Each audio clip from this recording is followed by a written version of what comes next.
Hello chess friends and welcome to Zarov's chess channel and welcome to the 6th Speed Chess Grand Prix in 2020. In the finals we had really a great game. It was top grandmaster from Iran, Amine Tabatebaei, against top grandmaster from the USA, Hikaru Nakamura. After 4 games the result was equal, so this decider had to be played in this bullet format, and whoever played bullet chess, I believe we always pre-moved some moves because this pre-move idea is very important in bullet games because you can play much more fast. But have you ever really pre-moved your opponent's potential pre-move?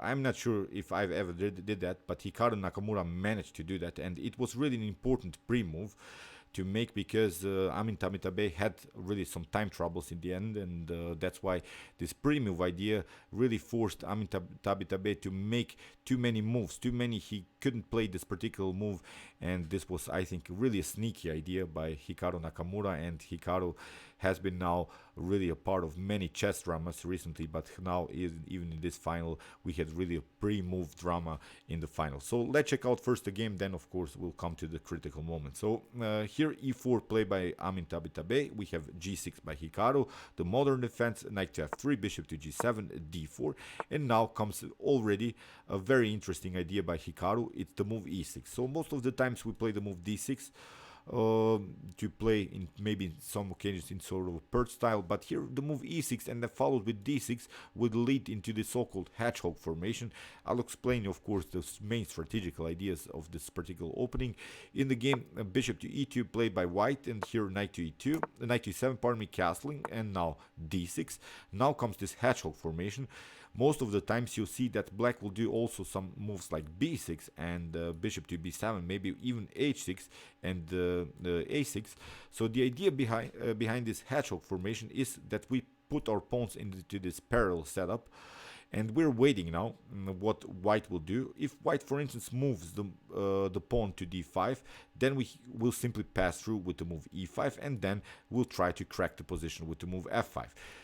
A similar idea happens if your opponent, for instance, tries e5, then we'll try d5, and then we'll crack the position with the move c5. So it's really the main goal in the hedgehog formation, to wait your opponent what he's going to do in the center. When he does something, then we simply pass through, and this new pawn structure will really show us the direction of the attack. For instance, as I said, if d5 happens, then we have e5, then we would have this blocked pawn structure, this d5 e5 pawn chain, and our attack would be coordinated simply on the king side, because it would be a similar pawn structure like in the King's Indian. So here in the game, c3 played by Tabatebaei, and here knight to d7. Again, this same idea. We're waiting with our knights. We don't want to play with our knight on c6, then d5 could happen, and it comes with the tempo, so we couldn't play with our pass-through idea. So here a4 played by white, and now castling. We have a5 and now a6, very important move to block white's advance on the queen side. We have knight to d2 and now e5. So here Hikaru tries to crack the position immediately because the kings are on the same side, so no flank attacks by white will probably happen. Most of the times, if white would have castled, then the game would lead into maybe queen to d2, bishop to e3 ideas. Then this queen and bishop battery would be very annoying for black to handle. The main goal would be to trade off the dark square bishop, but this is not possible now in this particular position, because if white tries, of course, to advance the pawns in front of the king immediately, then of course he weakens the pawn structure himself. So it's not a clear idea what to do here. Here Hikaru, after the move e5, as I said, cracked the position immediately, and here Amine Tabatebaei played this move knight to c4, and this moment Hikaru immediately used in order to simplify the position, which is good when you play bullet games. You can maybe create a simple weakness. It can be maybe an isolated pawn, a backward pawn, and here I believe Hikaru realized this position very well. He played simply e takes d4, c takes d4, and now d5. You see, Hikaru stayed with his pawns on d6, e6, and then cracked the center with some pawn moves.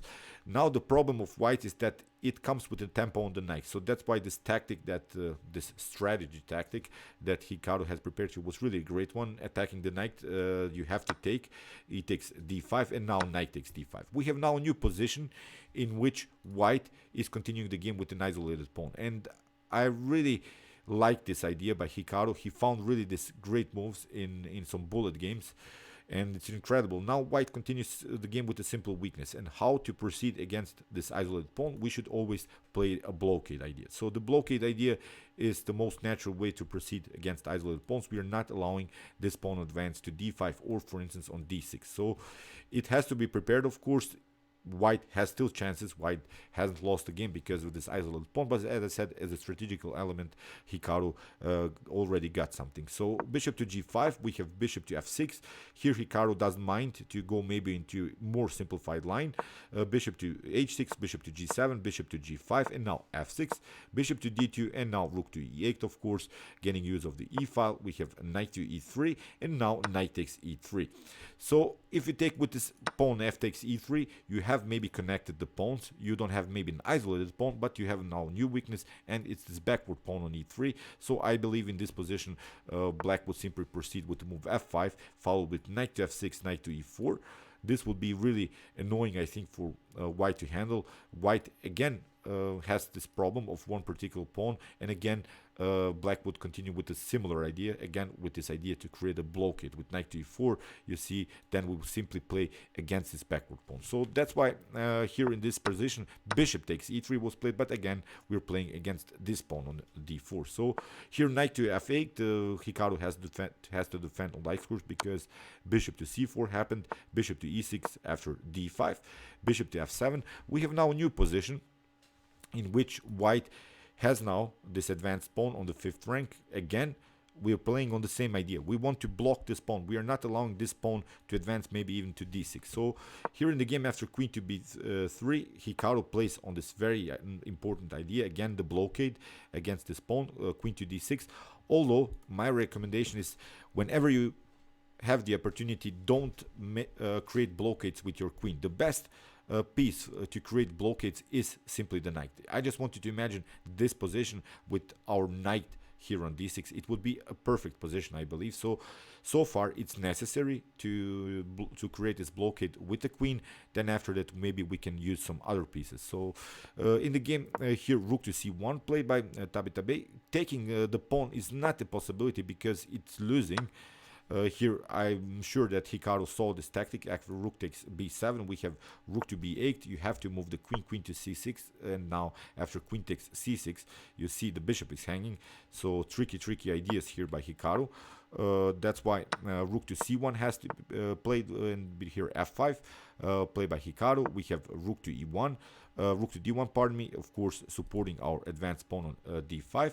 We have rook to b8, and now Hikaru wants, of course, to open the position somewhere because we need really some kind of a counterplay. If this queen gets attacked somehow, maybe by a knight, if the queen has to retreat, then again this pawn would be really an annoying one. So in the game, bishop to f1 was played. Now knight to d7, we have bishop to c4, and now h6. The idea behind this move is to play g5, maybe g4, even f4 is a possibility, creating some tempos against these minor pieces. Here bishop to d4 was played. We have b5, finally cracking the position on the queen side. A takes b6 en passant, and now knight takes b6. Although this knight comes very active into the game, it of course creates this attack against this bishop on c4, but this knight is very good, I believe, in on the board, and you don't want to give up your knight immediately for this bad bishop, because this bishop is still blocked out by its own pawn. So you see, Hikaru Nakamura played really nice positionally this game, and Amine Tabatebaei tried again to maybe create new weaknesses here in front of the king with this move bishop to g7, after king to g7, queen to c3, and queen to f6.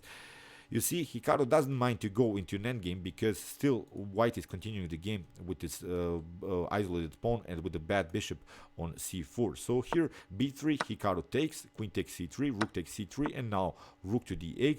Again with the same idea, we want to create the blockade. Again, play something like rook to d6.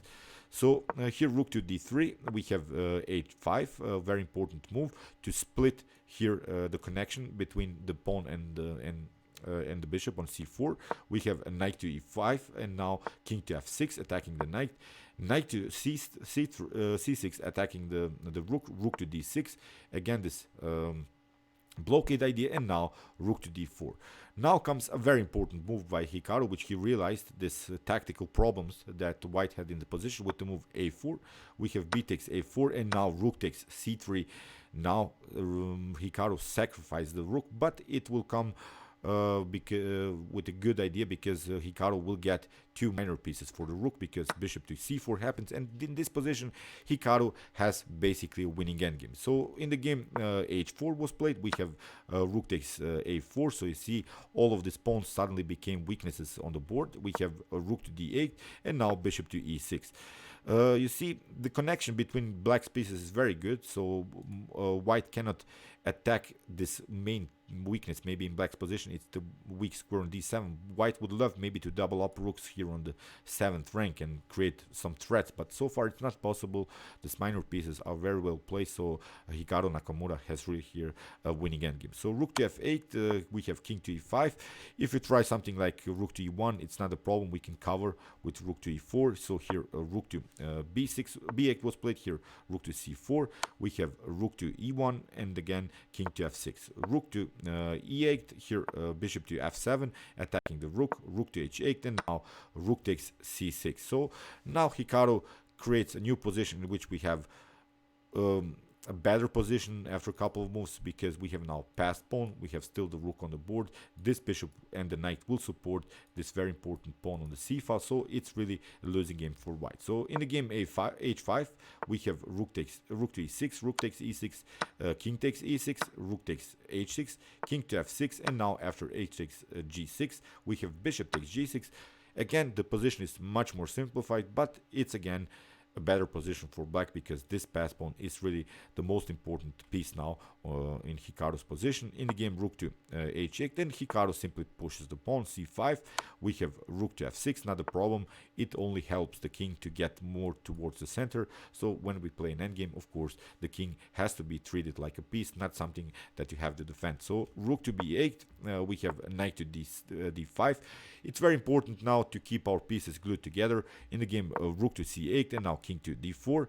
We have king to f1, and now simply pushing the pawn further. f4, we have now clear path. It's of course c3, then followed with c2. So that's why here Amine Tabatebaei has to play with the move king to d2, has to stop this pawn from promotion. But again, bishop to d3 played by Hikaru. We have king to c1, c3, rook to d8, and now bishop to c4. We have g4. A very nice idea here by white to create a pass pawn himself, but Hikaru plays a very interesting idea, f3. It's very important to keep this pawn on a light here, because it can always be protected by the bishop, and still we could proceed here and push the pawn further. So here in the game g5 was played, and here bishop to d3. Rook to g8, we have knight to f4, rook to d8, attacking the king. But here Hikaru finds really a good way how to escape from this perpetual check ideas by white, because so far rook takes c3 is not a possibility because of the fork by the knight on e2. So here rook to d8, again Hikaru escapes some checks, but now this king to f5 move comes of course with an attack against this pawn on g5. So here rook to f8, and Hikaru plays, simply hides behind his opponent's pawn. In the game rook to c8 was played, and now knight to e2. King to d1 was played, c2, and you see now here in this position Hikaru Nakamura has really a clear path. So the problem for Amine Tabatebaei is that he has to sacrifice the rook, and he played the move rook to c2, but Hikaru Nakamura pre-moved his move and played knight to c1. He made this mouse slip, he pre-moved this idea, and suddenly Hikaru Nakamura has a losing game. Incredible thing in this winning endgame. Here Amine Tabatebaei simply takes rook takes c1. What should he do? Of course now he has to take the pawn, but now Hikaru takes, rook takes g5. Still it's very hard for white to win this endgame. It's winning, but it has to be prepared, of course. But with so low on time, here Amine Tabatebaei plays rook to c3, attacking the bishop, bishop to e2, a necessary move to protect also the pawn. We have king to d2, and now king to f4. Here rook to a3, king to e4, rook to a4, king to e5, and after rook to a3, here Hikaru Nakamura played really the pre-move of the century, because Amine Tabatebaei had really a couple of seconds on the clock, so he would lose this game on time. So what he tried is to sacrifice here the rook for the pawn on f3, and if the bishop takes, then it's, of course it will be a drawer's position. Then it's a draw because black doesn't have pieces on the board which he can checkmate white. And here comes really the brilliant part. Hikaru Nakamura played the move bishop to d3. He pre-moved the pre-move that Amine Tabatebaei tried to play with the move rook to f3. And now what Amine Tabatebaei tried, he simply tried to take the pawn. He tried several times to take the pawn. He tried to take this pawn, but it wasn't possible because the bishop stands in the way, and suddenly he lost on time, because this was really one of the sneakiest ideas in chess, this pre-move of the pre-move by Hikaru Nakamura, and Hikaru won this tournament eventually. So sneaky Hikaru, I have to say it like this, but okay, it was a deserved win because he had really this great endgame, and this idea to pre-move your opponent's pre-move was really a brilliant one, and congratulations to Hikaru for winning this tournament. And okay, this Grand Prix will continue with some more tournaments like this, but this was really a cool game. I pre-move all the time on bullet chess, and I sometimes make really huge blunders, lose games. For instance, I tried maybe to play something like g7, and then I try to pre-move maybe the move bishop to g7, and my opponent in some occasions has played the move bishop to h6, and I simply lose the bishop. So bullet chess is sometimes bad. Of course, you should avoid it. Of course, it's fun, but don't play it so much. I believe classical, or maybe this at least rapid games, 15 minutes on the clock, maybe 3+0 or 5+0 still are of course good games, but bullet games are sometimes really bad. And as I said, don't play so many bullet games, but of course they are also important to keep you sharp and to really enjoy our beautiful chess game. So okay, I hope that you enjoyed this game. I really enjoyed it a lot with this sneaky idea of Hikaru's.